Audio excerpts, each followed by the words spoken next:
많이 피곤하시죠? 네, 기지개를 좀 한번 쫙 펴보겠습니다. 네. 저도 오후 찬양 예배 때 보면 저도 모르게 깜빡 졸는 때가 있습니다. 식사하시고 조금 쉬시기나 하셨지만 피곤하실 터인데 편안한 마음으로 들으시되 졸지도 주무시지도 마시고 들으시길 바랍니다.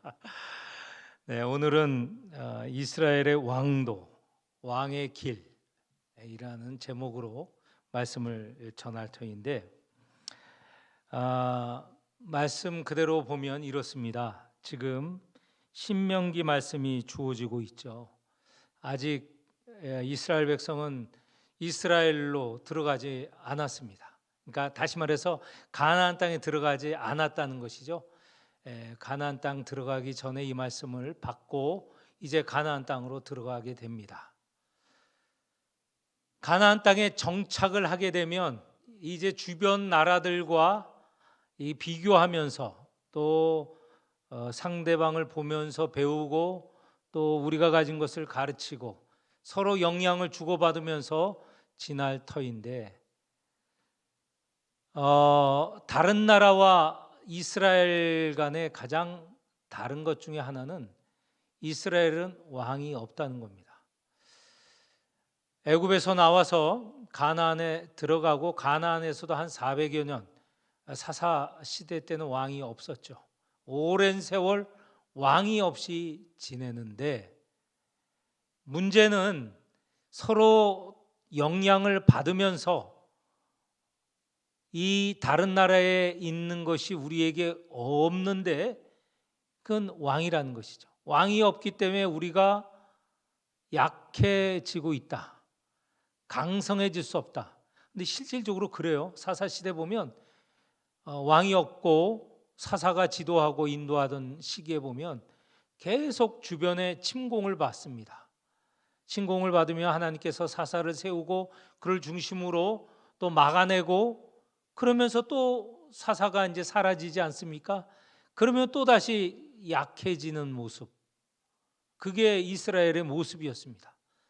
그러니까 가나안 들어가서 정착하고 한 400여 년 동안 계속 주변과 살피면서 우리에게는 왕이 없다. 계속 이런 목소리, 불만이 나오는 겁니다. 하나님께서 미리 이 신명기 말씀을 주시면서 앞으로 너희들 가운데 왕을 찾을 날이 있을 것이다. 그러니까 하나님은 인간의 사정을 잘 아시는 거예요. 하나님께서 왕으로서 이스라엘을 애굽에서 인도하여 내시고 광야를 지나게 하시고 가나안에 들어가게 하시고 정복하게 하시고 그때 다 주도를 누가 합니까? 하나님께서 주도적으로 싸움을 벌이시는 것이죠. 그리고 가나안 땅에 정착하고 400년 지내고 그 400년 동안 어려움이 많아도 하나님께서 늘 사사를 세우시고 인도하시고 이겨내게 하시고 나라를 유지하게 하시는 것이거든요. 그런데 그 모든 일을 주관하시는 이스라엘 백성에게서는 왕이 오직 하나님 한 분이시죠. 왕이신 하나님을 의지하지 않고 갈수록 눈에 보이는 왕, 일상적으로 우리를 다스리고 강성케 할 왕을 요구할 거다. 그거에 따라서는 아니지만 이 이스라엘 백성이 400년 지나면서 왕을 요구하게 되었습니다. 이미 하나님께서는 그 전에 이 사사기 말씀을 통하여 신명기 말씀을 통하여서 왕을 구할 것이다라고 말씀을 하셨죠. 사람의 사정, 이스라엘의 사정을 잘 아시는 하나님이라는 것을 우리가 알 수 있습니다. 그게 첫 절 14절의 말씀입니다. 내가 주는 땅에 들어가 거기에 정착할 때에 주변을 돌아보면서 우리에게도 왕을 세워달라라는 요구, 그런 생각이 나거든. 15절. 그 왕을 세울 때 제일 먼저 자격이 뭐냐? 왕의 자격이 뭐냐? 하나님께서 택하신 자를 왕으로 세우라는 것이죠. 너희들이 임의대로 왕을 세우지 말고 하나님께서 부르신 자 왕을 세우라는 것이죠. 첫 왕 사울도 하나님께서 부르시고 기름 부어 세웠습니다. 두 번째 다윗도 마찬가지죠. 하나님께서 세운 자를 왕으로 세우라는 것입니다. 이게 다른 나라와 다른 겁니다. 하나님께서 택하신 자를 세워라. 그리고 두 번째는 왕을 세울 때 내 형제 중에서 한 사람으로 왕을 세우지 타국인을 왕위에 세우지 말라. 사울도 형제 중에 한 사람이었고 다윗도 형제 중에 한 사람입니다. 여기서 우리가 기본적으로 생각할 수 있는 것은 다른 나라의 왕은 거의 신적인 존재입니다. 백성과 차원을 달리하는 왕이죠. 심지어는 그 왕을 신으로 모셨습니다. 애굽 같은 경우에는 왕이 그냥 왕이 아니에요. 바로가 그냥 여러 사람들 중에 한 사람, 뛰어난 사람도 아니에요. 신으로 여겼습니다. 신의 아들이라고 생각을 하고 백성들과는 전혀 함께할 수 없는 높은 존재로 생각을 하는 것이죠. 그렇기 때문에 다른 나라, 특히 애굽 같은 경우에는 왕이 전제적인 왕입니다. 왕이 모든 것을 다 할 수 있고 모든 것을 다 정할 수 있는 왕이죠. 뿐만 아니라 아수르에도 마찬가지고 다른 그 북쪽의 여러 제국들도 다 마찬가지예요. 왕을 그렇게 생각을 했는데 이스라엘은 왕은요 여러 형제 중에 한 사람입니다. 그러니까 왕을 신으로 섬기면 안 되는 것이죠. 오직 왕은 하나님 한 분이시고, 물론 이제 인간적인 차원에서 이스라엘의 왕을 세울 때 그 왕이라고 하면서 세우지만 실질적인 것은 백성의 한 사람이에요. 형제들 중에 한 사람이에요. 이스라엘은 모두가 다 같은 형제예요. 그 기원은 여러분 잘 아시잖아요. 야곱의 12형제, 그 지파에서 나온 가문들, 그들이 이스라엘을 구성한, 그래서 다 형제이지 누가 높고 낮은 게 없습니다. 그러니까 왕을 세우더라도 그 왕을 신처럼 또 신의 대리자처럼 생각하면 안 되고 형제 중에 한 사람으로 생각하고, 왕은 특별히 교만하거나 높아지려고 하지 말고 형제 중에 한 사람으로서 책임을 가지는 존재다, 이렇게 생각을 하여야 한다는 것이죠. 그런데 사실 인간이 그렇습니까? 권력이 있으면요 누리고 싶고 휘둘르고 싶고, 그것이 시간이 지나면 점점 힘이 몰려 다른 주변의 나라들의 임금처럼 왕처럼 그렇게 높아지게 되는 것이죠. 이스라엘도 결국 그렇게 되게 되었습니다. 열왕기 상하 다 읽어보시면 그렇지 않습니까? 그리고 또 하나는 병마를 많이 두지 말라. 지금 이 신명기에 이르기까지 이스라엘은 그 당시에 가장 강력한 애굽 군대가 억누르고 또 막으려고 하는 것을 뚫고 여기까지 오지 않았습니까? 특별히 홍해를 지날 때 하나님이 하신 일, 하나님께서 애국 군대를 몰살시키신 일 기억하고 있지 않습니까? 광야를 지날 때 여러 민족, 이방 족속들이 쳐들어와도 하나님께서 앞장서서 이스라엘이 승리할 수 있도록 하였습니다. 가나안에 들어가서도 마찬가지죠. 가나안에서 하나님께서 앞장서 전쟁을 이기게 하셨습니다. 심지어는 하나님이 당신이 전쟁하는 싸움을 주도하는 군인이라고 말씀을 하셨습니다. 하나님은 당신 자신이 싸움을 주도하는 장수라고 말씀하시죠. 이렇게 하나님이 앞장서 싸울 때, 하나님 말씀에 순종할 때 전쟁에서 늘 이기는데, 이 이스라엘 또 주변 상황을 보니 다른 나라는 늘 상비군이 있는 거예요. 군대가 조직이 되어 있고 늘 있고, 그 다음에 그 당시에 가장 강력한 무기가 병거거든요. 병거. 말이 끄는 마차. 이게 당시에 가장 센 무기였습니다. 지금으로 말하면 탱크와 같고 미사일과 같은 강력한 무기이죠.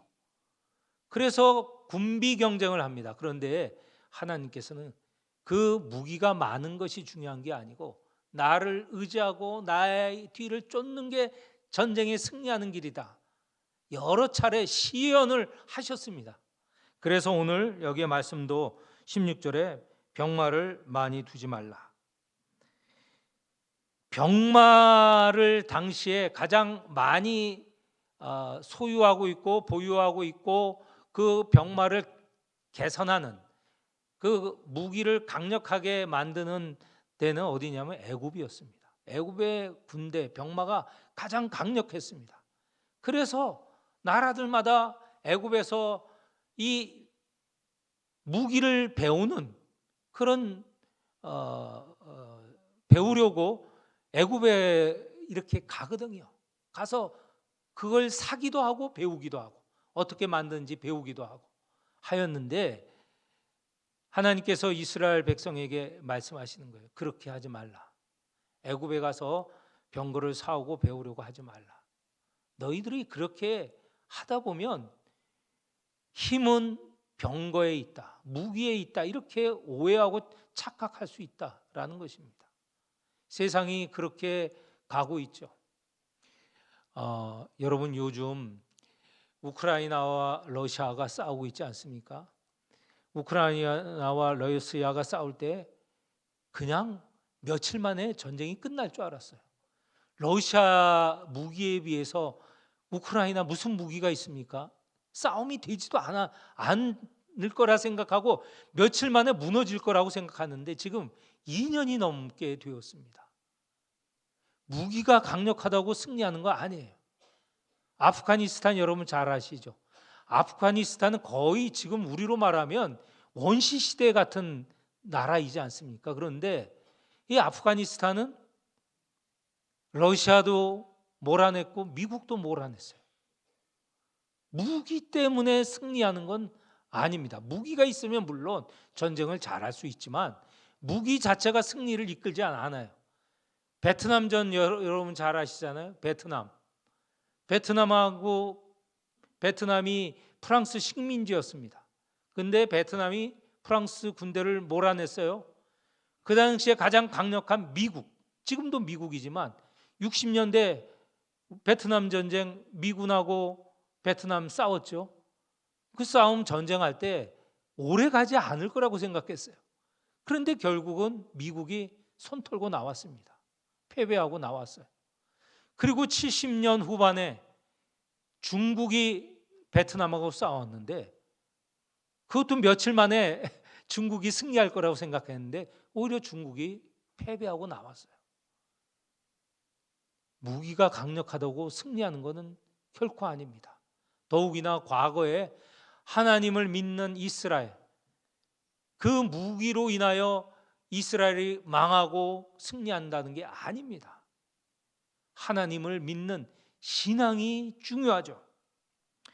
또 한 가지 17절에 보면 아내를 많이 두지 말라. 왕에게 아내를 많이 두지 말라라는 것은 어떤 뜻일까요? 나중에 솔로몬 시대에 보면 솔로몬이 그 아내 첩과 이를 많이 두는데 그 사람들이 주로 외국에서 많이 왔어요.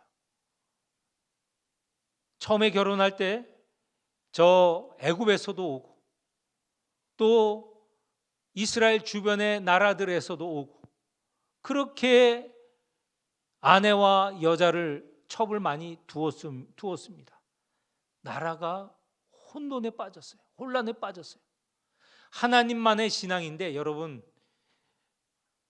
이 여자들을 많이 둘 때 그 사람 뒤에는 그 사람이 믿는 여자들이 믿는 종교가 오고 신이 오고 문화가 오고 다 따라옵니다. 무서운 거죠. 그 다양한 그리고 혼란스러운 문화에 솔로몬이 취했습니다. 나라가 나중에 솔로몬이 죽고 이후에 나라가 혼돈에 빠지지 않았습니까?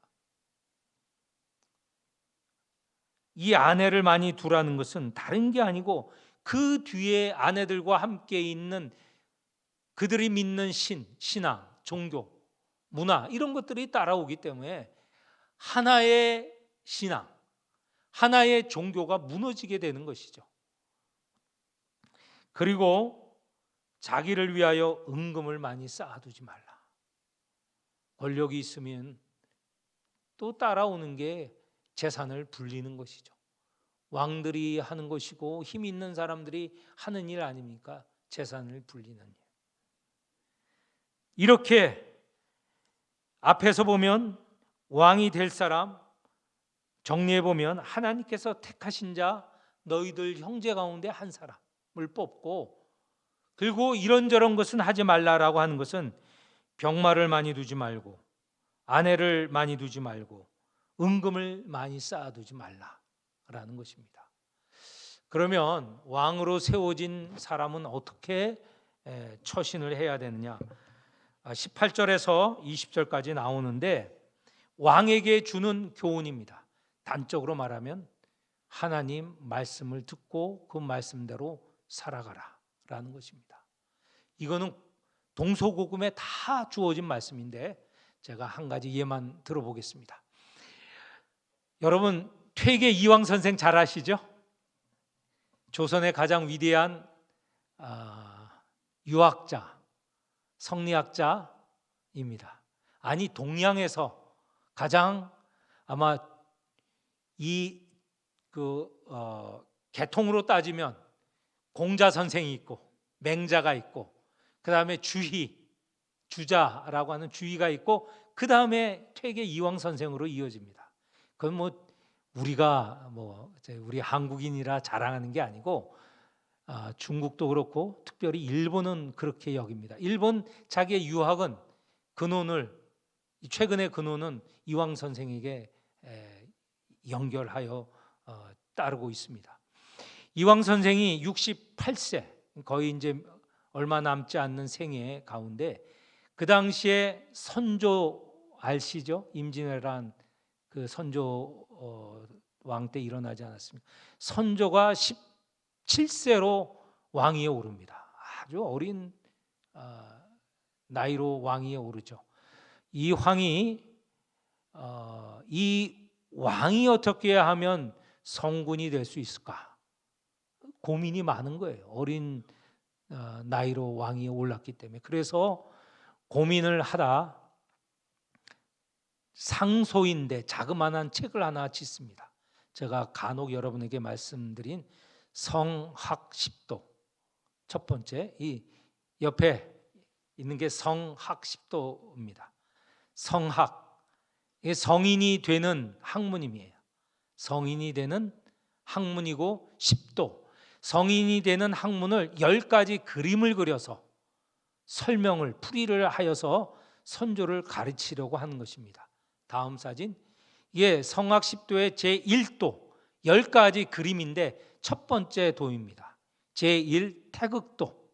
태극이라는 것은 우리 알죠? 태극기 할 때 태극. 이 세상의 기온이 어떻게 되는지 철학적으로 규명한 저 짧은 것이지만 저 짧은 그림 안에 또 글씨 안에 글 안에 그 근원이 적혀져 있습니다. 다음, 제가 다는 10가지 다 설명을 못 드리고 저거는 제 6번째 심통 성정도. 사람의 마음 안에서 성, 정 이것을 통합하고 운영한다. 이 마음이 중요하다는 것을 말해요. 유교에서는 가장 중요한 게 마음이에요. 모든 게 다 마음으로 이어지거든요. 제가 그걸 설명하는 게 아니고 이 심통 성정도를 통하여서 마음을 잘 가지라, 마음을 다스려야 된다라는 것을 말씀하고 있죠. 마지막, 이 퇴계 이황 선생은 성학 10도를 쓰면서 맨 앞에 우리로 말하면 서론이죠. 어떻게 선조대왕에게 권고하냐면, 제가 지금 왕에게 드리는 이 책을 병풍으로 만들거나, 저 병풍이에요?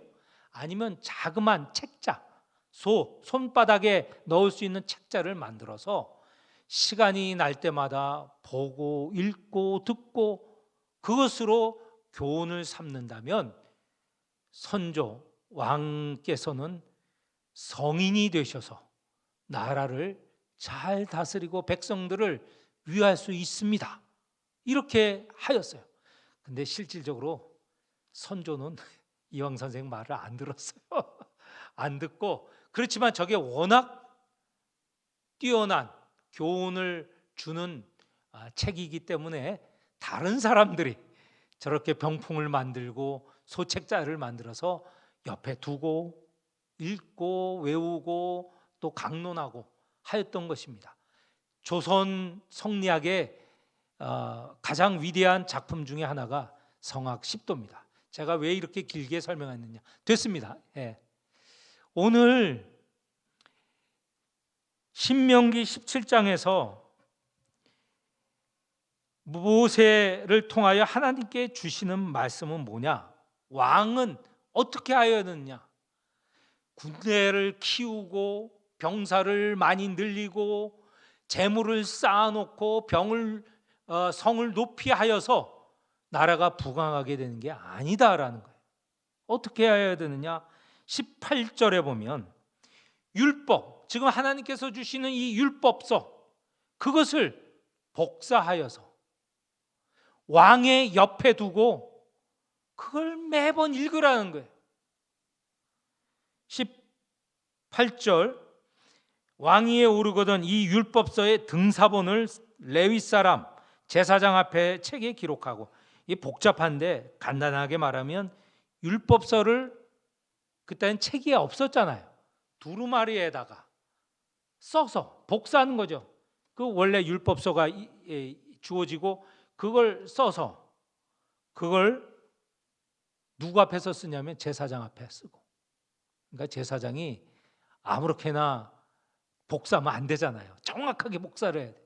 그때 지식인이 누굽니까? 율법 제사장들이거든. 제사장 앞에서 잘 복사하여서 잘 베껴서 왕이 있는 자리 옆에 두는 겁니다. 19절, 평생에 자기 옆에 두고 읽어. 평생에 늘 읽으라는 거예요. 늘 읽으라는 거예요. 하루도 쉬지 말고 읽으라는 거예요. 때가 되면 읽으라는 거예요. 쉬는 시간, 하여튼 기회가 되면 읽으라는 거예요. 우리 선조들도 늘 읽으라고 하지 않았습니까? 읽으라고 하죠. 이게 하나님의 말씀이 금과 옥보다 중요하고 그 어떤 것보다 달고 오묘한 진리의 말씀인 이 성경, 이 율법서를 늘 읽으라는 거예요. 아까 퇴계 선생이 자기가 쓴 성악 십도를 병풍으로 만들어서 들어가나 나가나 그걸 보고, 또 조그만 책자를 만들어서 그걸 늘 손에 놓고 끼고 읽으라고 하였던 것처럼 여기 그렇게 하라는 거예요. 그리고 그러면 어떤 일이 일어나느냐? 19절, 여호와 경외하기를 배우며 또 율법 말씀을 지켜 행할 것이다. 그러니까 율법을 읽을 기회가 많으면 많을수록 하나님의 말씀을 배우게 되고 그 말씀을 지키려고 한다는 것이에요. 어쩌면 우리가 너무 말씀과 떨어져 있기 때문에, 말씀을 가까이지 않기 때문에 하나님을 경외하는 것을 배우지 못하고 그런 다음에 그 말씀을 지키지 못하는 것은 아닌가. 더 가까이 해야 됩니다. 늘 손에 쥐고 있어야 됩니다.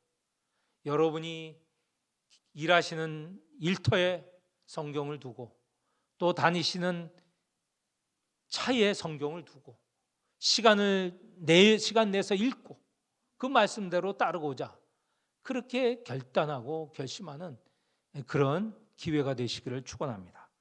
그리할 때 20절에 보면 형제 위에 교만하지 않는다. 다 같은 형제니까, 왕이더라도 다 백성이 형제 아니에요? 교만하지 않고, 또 그 명령에서 치우치지 않고, 저 많은 여자들, 아내들 때문에 거기에 혹하지 않고, 그리고 마지막에 이 말씀을 따라 살 때 그의 왕위와 그의 자손의 왕위가 장구할 것이다 라는 말씀입니다. 오늘 이 왕을 통하여서 우리가 정작 받아들여야 될 것은, 이 왕은 나 자신으로 바꾸어서 읽어보면 좋을 것 같습니다. 내가 하나님 앞에 어떻게 살아야 되는가? 내가 무기나 어떤 나를 보호할 무기나, 이 무기가 뭐가 될지 모르겠지만 사람들은 뭐 보험이 되고 돈이 되고 그 통장에 쌓아놓은 돈으로 생각할 수도 있는데, 그런 것이나 은금이나 또 주변의 여러 사람들의 말과 교훈이 아니라 그런 것이 나에게 힘이 되고 나의 인도가 되어서는 안 됩니다. 하나님의 말씀, 이 말씀이 내 곁에 늘 나와 함께함으로 말씀을 듣고 그 말씀대로 결단하고 살아가는, 그리할 때 그 왕이 장구한 것처럼 우리의 신앙이, 우리의 삶이 하나님 앞에서 받아들여지고 또 그 신앙이 계속될 것입니다. 우리 이와 같은 이 신명기에서 말씀해 주는 왕의 도가 우리의 믿음의 도라는 것을 기억하시고 살아가는, 우리 특별히 남성교회 회원과 우리 영광교회 성도들이 되시기를 축원합니다. 하나님 아버지, 하나님의 말씀대로 살아가는 저희 모든 남성교회 회원 또 성도들이 되게 하여 주옵소서. 예수님 이름으로 기도합니다. 아멘.